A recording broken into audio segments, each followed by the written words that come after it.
parang seryoso kayong lahat. Well, ladies and gentlemen, I am happy and proud to announce my official candidates. Actually, hindi pa sila kompleto. There are 46 official candidates for this year's batch. Palakpak! Dahil ito ang taon na pinakamarami. So, ibig sabihin, palago ng palago ang pagtitiwala, ang magiging maganda, magiging organisado ng aming King of the World Philippines organization. Of course, gusto kong pasalamatan, first and foremost, congratulations sa aking mga bagong anak at napabilang sa King of the World Philippines.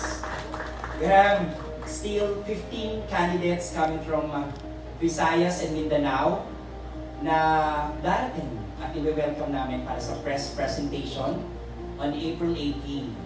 I would like to announce ang King of the World Philippines ay mangyayari ngayong April 18 to 30.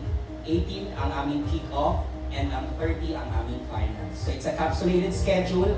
Dire-diretso, kagaya ng unang taon, ng ikalawang taon, dire-diretso ang aming activities na mangyayari.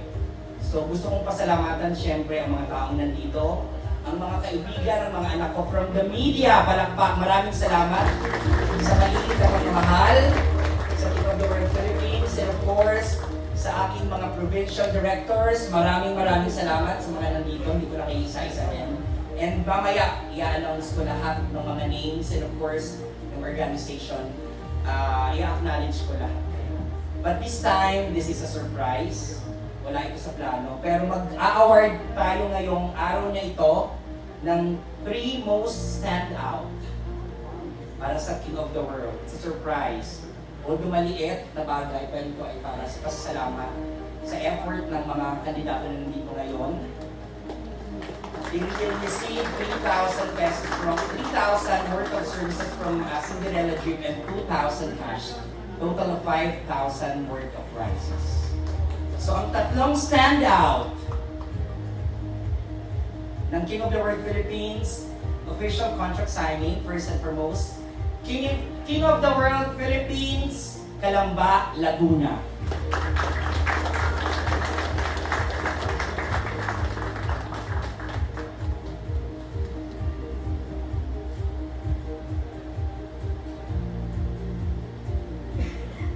At syempre, napabilang din sa 3 most standout.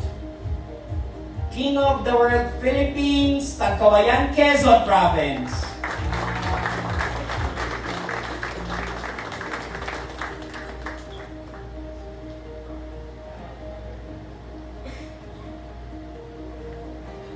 At ang huli, actually wala silang alam, dito kasama sa script, even yung mga organization.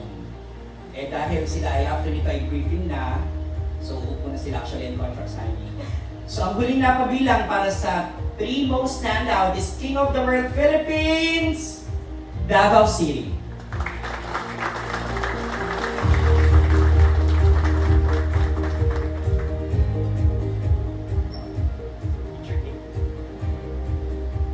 Gantimpala, mumuting Gantimpala, yung unang dumating dahil sa effort, dahil yun talaga yung call time.